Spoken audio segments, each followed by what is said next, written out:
Adam Shorn here for Hi Adam. I am on campus at UCLA where I've just attended Canna Club Con 2025. What was the big topic? What were they talking about? You're about to find out. Sharing with us. Yes, so as a UCLA radio show host, I have the prime time of a slot at 7 p.m. on Fridays. And this allows me the space to talk about all things cannabis. But throughout this experience, I've learned that there's a lot of censorship when it comes to the digital online space of cannabis. Things that you can show, you can't show. Things that you can't say. And I was wondering, how do you guys navigate regulation and reputation, especially when mainstream platforms restrict cannabis content? Anyone can answer that. My Instagram is down right now, so don't talk to me about it. In the beginning, I did experience a lot of posts getting taken down. I'm not sure what it is with my account, I don't know, but it's been growing so much, and I think what it is with me is I don't really show the product the first 0.5 seconds of it, and I do it in, I guess maybe because my content is so girly, and I do it in a way where it's like not so in your face, and I don't do overconsumption. And I think it's just maybe the way the clips are put together. I'm not sure about that, but every day I wake up a little bit scared, a little panic. I check my account. I pray a lot, so I do pray over my account. So I don't know. I think just it's very difficult, and it's unfortunate that there's so many other things that are allowed to be posted on there, but cannabis is being taken down. You know, and it's not fair. So the best thing I can tell you is do it in a way where it's not so in people's faces, and it's like if you know, you know. Right. Yeah. How about you? I can't really say anything because I hotbox my car at times for my videos, but I have had community guidelines take me down maybe once for my videos, but I think me having to mix it up a bit when it's intros, introductions, or it could just be simply content. Like I said, it could be me cooking, maybe me going on a trip. Just mix up the algorithm in your opinion, and I don't think you're gonna get caught.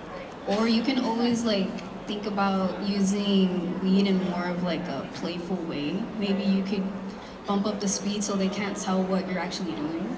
But yeah, that's all the tips that I can offer because Oh, thank you guys so much. Because Canna Club has been victim too. I don't know if y'all saw that. We were taken down for a while there, but awesome. Okay, So you talked a little bit about navigating platforms that are not friendly for your content. So how do you navigate that? There's so many bans, censorships, all of that is happening to not just content creators but brand pages as well. How are you navigating that? And do you have any preferences for social media platforms? Right now, you're on IG, you're on YouTube, you're on Snapchat, which is awesome, and you're also on Twitch, which is my favorite. So how are you assessing which platforms are friendly for cannabis content, and do you have any favorites or any guidance on any of the platforms? I'm gonna say try every single platform and really give it a try, because every platform brings something different, and there's a different level of censorship on each platform. So definitely try everywhere.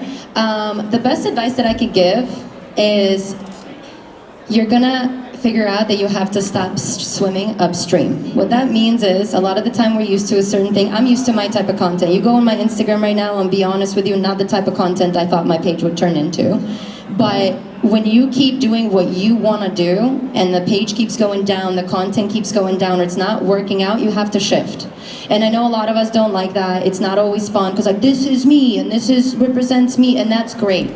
But you are gonna have to shift. You're gonna have to try other things. Your girl is coughing on Instagram right now.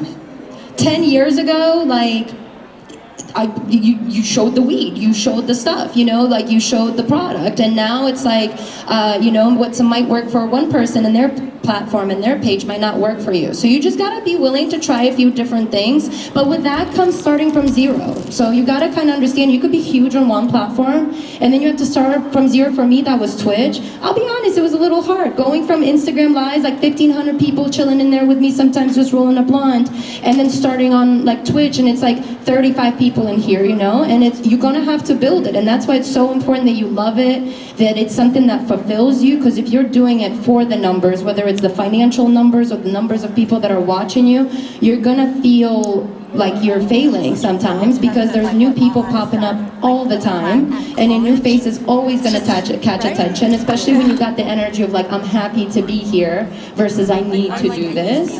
People feel that energy, and people are going to gravitate to those people, and you have to figure out that like, you got to try new things. Oh damn, Instagram keeps deleting me. That's what I went through. I was like, fuck, no weed. Where am I going to show all my weed? Twitch?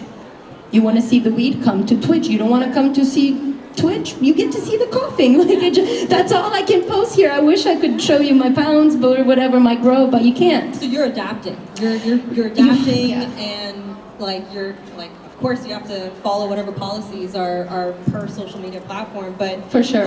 So I just using the different platforms in different ways. If you get shadow banned on one platform and your video doesn't do well, oh well, post it on TikTok, post it on YouTube Shorts, post it on Instagram Reels, post it on Blue Sky, post it on X, post it everywhere. It'll go off somewhere. You know where I've seen a lot of success?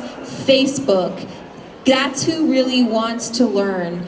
Our older generation, they need cannabis. This is going to help them with sleep. It's going to help them with aches and pains. They want to know how to use this plant and not get high. They want to learn how to make salves. They want to know how to make bath salts, all of those things. And that kind of reach, I've seen it more so on Facebook, where you can link. You can link to my cookbook. That's what I do. I go get my cookbook right here. I can't do that on Instagram. So use all the platforms. They all do different things. And there's different people on them. Twitch, you're gonna have more of a gaming audience, you know, so just experiment. Well, adding on to that too, I think with social media is really linking everyone together, linking the world together. And again, although platforms currently do have censorship, at the end of the day, you have to understand the game, right? You gotta play the game by its rule book, excuse me. At the end of the day, with cannabis, it's not all accepted in the world, which is why there's no censorship.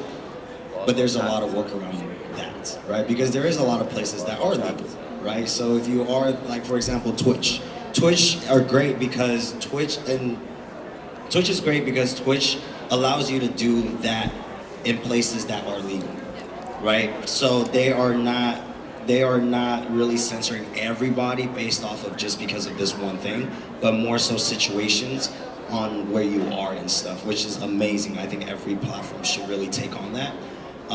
But again, I think, right, with all social media, utilize every platform to the maximum capacity that you can. But the ultimate goal is really connecting with everyone.